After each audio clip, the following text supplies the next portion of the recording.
औज़ुबिल्लाहि मिनश्शैतानिर्रजीम बिस्मिल्लाहिर्रहमानिर्रहीम अल्लाहुम्मा सल्लि अला मुहम्मद व अला आलि मुहम्मद। कल मैंने आप लोगों के साथ एक वीडियो शेयर की थी जिसमें मैंने बताया था कि दरूद पाक हमें लिखना चाहिए जहाँ जहाँ नबी पाक सल्लल्लाहु अलैहि वसल्लम का नाम आए। तो वहाँ पे एक चीज़ मैंने थोड़ी सी मुझे लगा कि लोगों को मिसगाइड हो गई है कि स्वाद लिखना।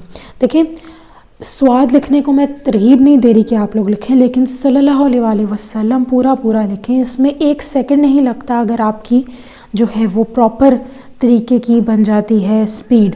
और स्टार्टिंग में थोड़ा सा टाइम लगता है आपको लिखने में सल्लल्लाहु अलैहि वसल्लम, लेकिन मैक्सिमम एक दिन अगर आप 5 दफ़ा भी लिख लें तो आपकी स्पीड बन जाती है। तो सल्लल्लाहु अलैहि वसल्लम आप ज़रूर लिखें जहाँ जहाँ नबी पाक सल्लल्लाहु अलैहि वसल्लम का नाम है, और बेहतर यही है कि सल्लल्लाहु अलैहि वसल्लम हम पूरा लिखें।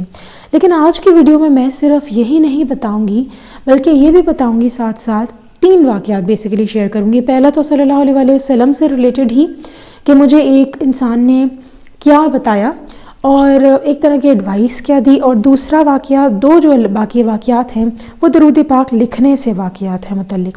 तो पहला वाक़या कुछ यूँ था कि मैं एक बुक स्टोर से गुज़र रही थी और उस बुक स्टोर पे उन आदमी ने क्या किया हुआ था, जो बुक स्टोर के ओनर थे, उन्होंने एक वाइट बोर्ड था उनके ऊपर जिसके वो रोज़ ही हदीस लिखा करते थे या हफ्तावार लिखा करते थे, और उसको अपने स्टोर के बिल्कुल एक खिड़की सी बनी थी उधर लगा देते थे। तो जब मैंने वो देखा और मैंने नोट किया कि उसके ऊपर हज़रत मोहम्मद मुस्तफ़ा सल्लल्लाहु अलैहि वसल्लम के नाम के साथ सल्लल्लाहु अलैहि वसल्लम नहीं लिखा, तो मैं उनके पास गई। तो मैंने उन्हें कहा आप बेशक स्वाद ही लिख दें, लेकिन उन्होंने मुझे ये तरगीब दी और एक बहुत अच्छी बात बताई। उन्होंने कहा बोर्ड पे जगह नहीं थी, लेकिन सल्लल्लाहु अलैहि वसल्लम पूरा लिखना चाहिए, और मैं इस अपनी गलती मानता हूँ कि मैंने सल्लल्लाहु अलैहि वसल्लम यहाँ पर नहीं लिखा और अब मैं ऐसी गलती बिल्कुल नहीं करूँगा। लेकिन मैं आपको ये भी एडवाइस करता हूँ कि सिर्फ स्वाद मत लिखें, आप सल्लल्लाहु अलैहि वसल्लम पूरा लिखें। मुझे उनकी उस बात से रियलाइज़ हुआ कि एक तो वो इंसान जो अपनी गलती मान ले, ये बहुत बड़ी बात है, क्योंकि लोग आजकल अपनी इस्लाह करना नहीं जानते, और जो लोग दरूद पाक पढ़ना शुरू कर देते हैं, इसकी आदत बना लेते हैं, उनको इतनी ज़्यादा जो है वो अल्लाह ताला ताकत दे देते हैं कि अपनी गलती एक्सेप्ट कर लेते हैं। लोग अना का मसला बना लेते हैं, अपनी गलती लोग बहुत कम एक्सेप्ट करते हैं। तो मुझे खुशी थी कि उन्होंने अपनी गलती एक्सेप्ट की, साथ साथ ना ये बल्कि उन्होंने मुझे भी एडवाइस कर दिया कि सल्लल्लाहु अलैहि वसल्लम पूरा लिखें। तो मैं आप सबसे भी यही दरख्वास्त करती हूँ कि सल्लल्लाहु अलैहि वसल्लम पूरा हम लिखेंगे। अच्छा, चलते हैं बाकी 2 वाक़यों की तरफ। एक वाक़या एक बहन का है जो कहती हैं कि उनका एक लैपटॉप बैग था और उसके अंदर एक उनका रजिस्टर पड़ा हुआ था जिस पे वो दरूद पाक लिखती थी, सल्लल्लाहु अलैहि वसल्लम और दरूद खिज़री, ये दोनों वो लिखती थी।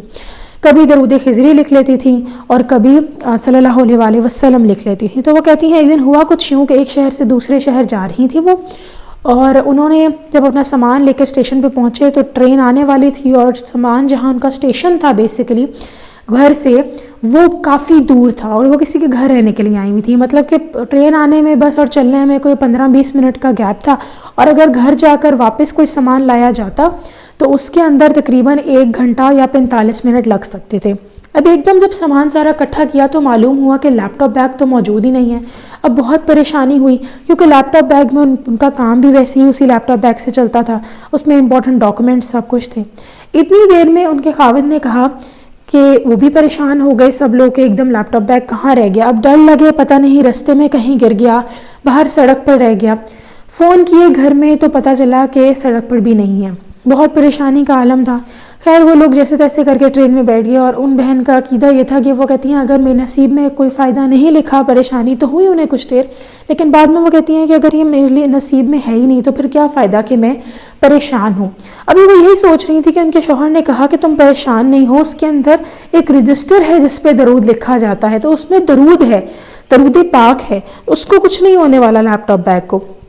वही हुआ। जो लोग उन्हें छोड़ने के लिए आए थे, जिनके घर वो रह रहे थे, जब वो लोग घर पहुंचे उन्होंने कमरे वगैरह के अच्छे तरीके से तलाशी ली तो पता लगा कि एक लैपटॉप बैग उसी कमरे में मौजूद है। ये सुनना था कि वो बहन ने सबसे पहले इस बात का शुक्र अदा किया कि या अल्लाह दरूद की कितनी बरकतें हैं, या अल्लाह इस दरूद की कितने करामात हैं कि मैं नाचीज़ अपने गुनाहगार हाथों से दरूद पाक लिख रही थी, और मैंने कभी सोचा भी नहीं था कि इसकी बरकतें होंगी। जो कि कभी कभी होता है कि हमारी ज़िंदगी में ना हमें चीज़ें दिखाई जाती हैं जानबूझकर, ताकि हालांकि उनका मकसद کوئی اللہ تعالیٰ کو دیکھیں، ہمیں کوئی بھی، اللہ تعالیٰ ہم سے بہت پیار کرتے ہیں، اللہ تعالیٰ کو کوئی ضرورت نہیں ہے ہمیں پریشانی دینے کی، لیکن اللہ تعالیٰ کبھی کبھی ہمارے ایمان تازہ کرنے کے لیے اس طرح کے چھوٹے موٹے واقعات ہمارے ساتھ پیش آ جاتے ہیں۔ تو وہ کہتی میں نے اللہ کا شکر ادا کیا کہ یہ واقعہ میرے ساتھ پیش آیا، ورنہ میں درود پاک کی مزید اہمیت کو نہ سمجھ پاتی۔ اسی طرح ایک بھائی کہتے ہیں کہ وہ درود پاک روز لکھا کرتے تھے، تو کہیں وہ درود پاک جب لکھ چکے تو انہوں نے کہا باقی میں کل یہیں سے شروع کروں گا لکھنا۔ اب وہ جب اٹھے وہاں سے اٹھ کے جانے لگے تو ایک دم لائٹ کہیں ان کو ٹھوکر لگی اور شیشے کا ٹیبل تھا اس کے اوپر ان کا ہاتھ لگا، ہاتھ کافی زور سے لگا اور اسی دیر میں ان کے گھر میں سے کسی نے کمرے کی لائٹ آن کر لی۔ جیسے ہی لائٹ آن ہوئی، روشنی ہوئی، تو انہوں نے دیکھا کہ میز کا شیشہ بہت بری طرح ٹوٹا ہوا تھا۔ اب وہ انسان حیران پریشان، کیونکہ کبھی وہ اپنے ہاتھ کو دیکھتے اور کبھی اس ٹوٹے ہوئے شیشے کو دیکھتے۔ جس بری طرح وہ شیشہ ٹوٹا تھا وہ بہت گھبرا گئی کہ شاید میرے ہاتھ کو کچھ ہو گیا ہوگا، لیکن وہ کہتے ہیں درود پاک کے لکھنے کی برکتیں ہی تھیں کہ میرے ہاتھ سالم تھے اور کسی قسم کی خراش تک میرے ہاتھ کے اوپر نہیں آئی تھی۔ میرے پیارے سننے والوں، آپ سب دیکھ ہی رہے ہیں کہ درود پاک لکھنے کی کیا کیا برکتیں ہو سکتی ہیں۔ یہ تو دو ایسے واقعات تھے جو کہ میں نے آپ کو بس معمولی سی واقعات سنائے ہیں، معمولی سے اس لیے کیونکہ اس سے بڑھ کے لوگوں نے کرامات دیکھے ہیں درود پاک لکھنے سے۔ درود پاک لکھنے سے ڈپریشن، انزائٹی جاتی ہے۔ ایک بہن، ایک اور واقعہ چلے بونس میں سنا ہی دیتی ہوں۔ ایک اور بہن کہتی ہیں کہ میں درود پاک لکھتی تھی لیکن کبھی کبھی رہ جاتا تھا، کبھی دن میں 5 دفعہ لکھ لیا، کبھی بہت ہی من ہوا کیونکہ گہما گہمی کا عالم ہے، تو وہ کہتی ہیں کبھی کبھی میں بہت زیادہ بھی لکھ لیتی تھی۔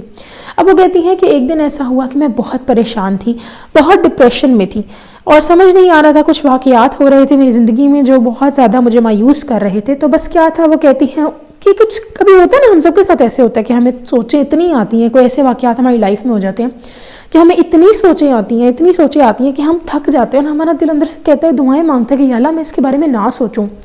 تو وہ کہتی ہے میرا بھی کچھ ایسا ہی عالم تھا اور وہ کہتی ہے میں کچھ زیادہ اوور تھنک بھی کرتی ہوں چیزوں کو۔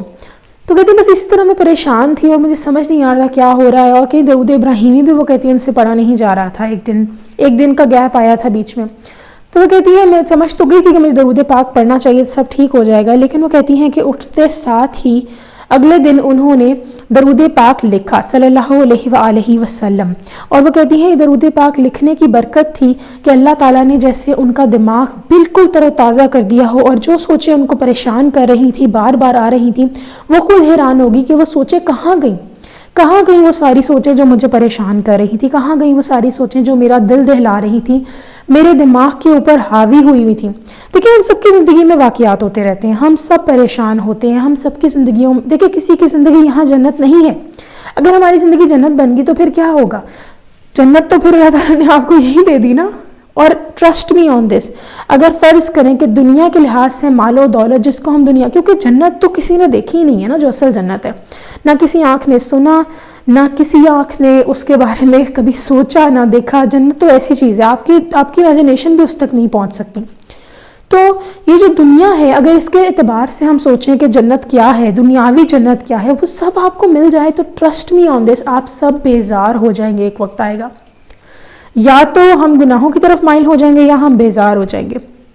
تو آپ سب کو میں نے یہ واقعات سنائے ہیں۔ درود پاک اگر لکھنا ہے ایک دفعہ لکھ لیں، کوئی کاپی رجسٹر بنا لیں، کوئی دستے کے پیجز لے لیں، لیکن پھر ان دستے کے پیجز کو پھر پلیز بید بھی نہ ہو ان کو ایک جگہ پہ ایک فائل میں لگا لیں پراپر طریقے سے، کیونکہ دیکھیں آپ اس پہ نام محمد صلی اللہ علیہ وآلہ وسلم لکھ رہے ہیں، اور نام محمد صلی اللہ علیہ وآلہ وسلم جتنی دیر لکھا جاتا ہے اتنی دیر تک لکھا رہتا ہے، بلکہ یعنی کہ ہوتا ہے نا پیجز یلو ہو جاتے ہیں، تو جب تک وہ درود پاک لکھا رہتا ہے اس کی برکتیں رہتی ہیں۔ ایک بہن کہتی ہے کہ انہوں نے درود پاک لکھ کر ایک رجسٹر پر اپنے گھر کے اندر الماری میں رکھا ہوا ہے۔